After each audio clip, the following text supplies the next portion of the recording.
Bayangkan seorang siswa SMA sehat berusia 17 tahun ditemukan tewas di dalam gulungan matras olahraga di gym sekolahnya.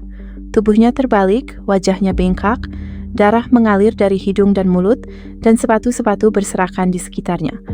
Pihak berwenang menyebut ini kecelakaan. Tapi keluarga dan masyarakat melihat sesuatu yang jauh lebih mencurigakan.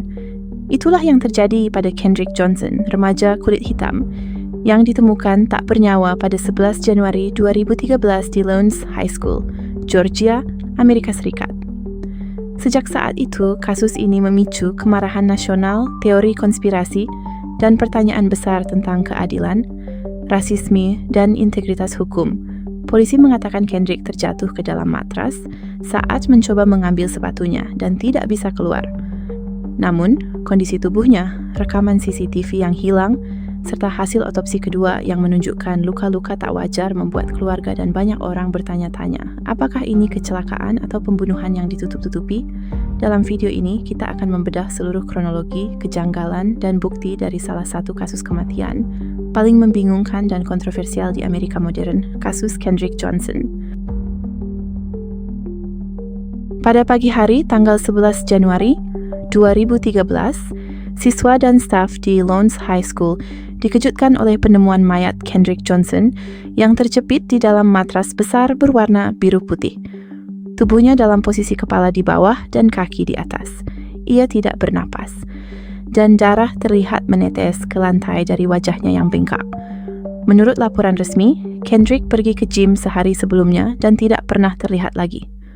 Polisi dan pejabat sekolah mengklaim bahwa ia mungkin menjatuhkan sepatunya ke dalam matras yang tersimpan secara vertikal, lalu mencoba mengambilnya dengan merayap ke dalam gulungan. Mereka menyimpulkan bahwa Kendrick terperangkap dan akhirnya meninggal karena asfiksia posisional, yakni sesak napas akibat posisi tubuh. Namun penjelasan ini langsung ditolak oleh keluarga. Matras itu berdiameter hampir 60 cm, sementara pundak Kendrick lebih lebar dari itu. Ia adalah atlet dan tahu cara mengatasi situasi semacam ini. Lagi pula, kenapa ia tidak meminta bantuan? Hal lain yang aneh, sepatu Kendrick ditemukan di bawah tubuhnya. Namun sepatunya yang lain, sepatunya yang sedang ia pakai, terletak di luar matras, di posisi yang tidak logis jika ia masuk dari atas. Banyak orang mulai mempertanyakan, benarkah ini kecelakaan atau ada orang lain yang menaruh tubuhnya di sana? Pihak sekolah juga tidak segera menutup tempat kejadian perkara, dan siswa lain sempat berlalu lalang di lokasi sebelum mayat Kendrick benar-benar dievakuasi.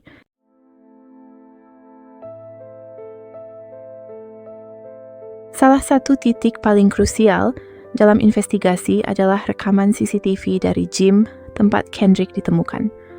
Sekolah memiliki lebih dari 30 kamera pengawas, dan beberapa di antaranya merekam area gym dari berbagai sudut. Namun saat keluarga meminta rekaman itu, mereka mendapat potongan video yang sangat janggal. Rekaman menunjukkan bahwa waktu dalam video sering melompat dan beberapa jam hilang sepenuhnya. Beberapa bagian tampak seperti dimodifikasi, seolah-olah ada bagian penting yang dihapus. FBI bahkan menyatakan bahwa beberapa kamera memang tidak merekam pada saat tertentu. Namun banyak ahli forensik video percaya bahwa penghapusan itu disengaja. Selain itu, pihak berwenang menyita dan mengembalikan rekaman dalam bentuk yang tidak bisa langsung dianalisis seolah tidak ingin publik melihat keseluruhan kronologi. Hal ini menambah kecurigaan bahwa ada upaya menutupi apa yang sebenarnya terjadi di gym hari itu. Bukan hanya CCTV yang bermasalah. Autopsi awal yang dilakukan oleh negara menyebut bahwa penyebab kematian adalah asfiksia accidental. Tapi setelah keluarga Kendrick membayar untuk autopsi kedua, hasilnya menunjukkan luka tumpul yang tidak disebutkan dalam autopsi pertama.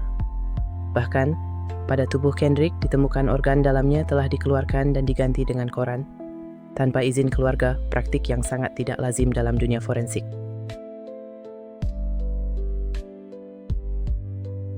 Setelah berbagai kejanggalan, keluarga Kendrick menyatakan keyakinan bahwa anak mereka dibunuh dan bahwa pelakunya adalah dua bersaudara yang juga bersekolah di Lowndes High.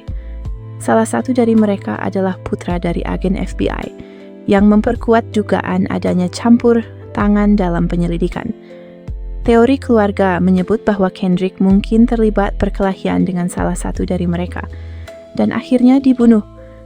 Karena status sosial dan hubungan ayah mereka dengan penegak hukum, kasus ini kemudian ditutup-tutupi. Namun hingga kini, tidak ada dakwaan yang dijatuhkan terhadap dua bersaudara tersebut. Pada tahun 2015, Departemen Kehakiman Amerika Serikat membuka penyelidikan federal atas kasus ini. Namun 2 tahun kemudian ditutup dengan alasan kurangnya bukti untuk mengajukan tuntutan pidana. Ini menimbulkan reaksi marah dari masyarakat luas yang menganggap pemerintah hanya ingin menutupi aib sistem hukum yang rasis. Salah satu saksi kunci yang diwawancarai juga dikabarkan sempat mengalami intimidasi, sementara pihak sekolah dan keluarga tertuduh menolak semua tuduhan. Namun semakin lama, opini publik semakin yakin bahwa ada pembunuhan yang dibiarkan terjadi tanpa keadilan. Pertanyaannya kini bukan hanya siapa yang melakukannya, tetapi mengapa sistem hukum begitu cepat menganggap ini kecelakaan? Dan siapa yang sebenarnya dilindungi?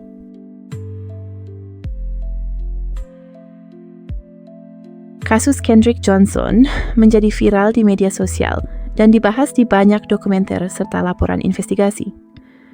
Tagar seperti #JusticeForKendrick menjadi trending, dan ribuan orang ikut turun ke jalan menuntut pengusutan ulang.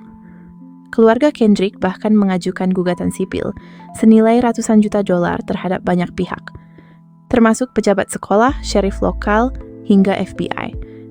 Gugatan itu memang ditolak oleh pengadilan, tetapi langkah itu membuat perhatian terhadap kasus ini tetap hidup. Pada 2021, setelah desakan publik yang terus berlanjut, penyelidikan kasus Kendrick dibuka kembali oleh sheriff setempat. Namun hasilnya kembali mengecewakan. Penyidik menyatakan bahwa tidak ada bukti pembunuhan dan tetap menyimpulkan bahwa kematian Kendrick adalah kecelakaan. Hal ini membuat publik semakin yakin bahwa ada sesuatu yang disembunyikan. Keluarga Kendrick tidak menyerah. Mereka percaya bahwa suatu hari nanti kebenaran akan muncul meski harus melalui perjuangan panjang dan menyakitkan. Dalam dunia yang seharusnya menjunjung keadilan, kasus ini menjadi contoh nyata bagaimana kebenaran bisa dikaburkan oleh kekuasaan dan privilege.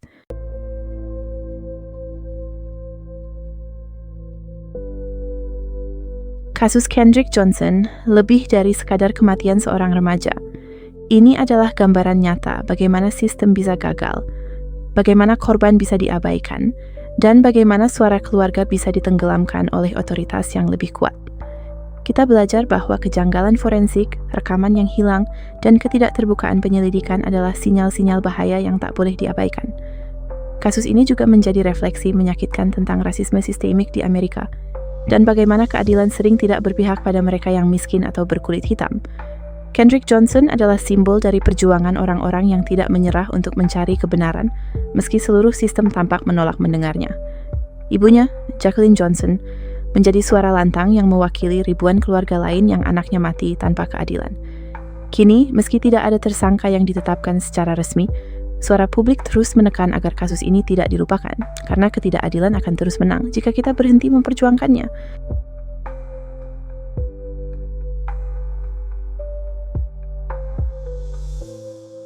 Kematian Kendrick Johnson seharusnya menjadi panggilan bagi kita semua, bahwa keadilan tidak boleh tunduk pada kekuasaan dan bahwa suara korban harus terus diperjuangkan meski dunia mencoba membungkamnya.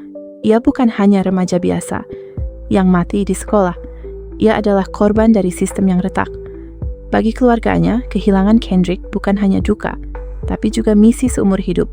Mereka percaya bahwa setiap kebohongan akan terbongkar dan bahwa suara Kendrick akan terus hidup lewat perjuangan mereka. Namun bagi kita, publik yang menyaksikan dari jauh, kisah ini seharusnya membangkitkan kesadaran bahwa keadilan tidak akan datang jika kita diam. Bahwa kebenaran membutuhkan keberanian untuk menyuarakannya, meski melawan arus. Apakah kamu percaya bahwa kematian Kendrick Johnson adalah kecelakaan atau pembunuhan yang ditutup-tutupi? Tulis pendapatmu di kolom komentar dan jangan lupa subscribe agar tak tertinggal investigasi kelam berikutnya.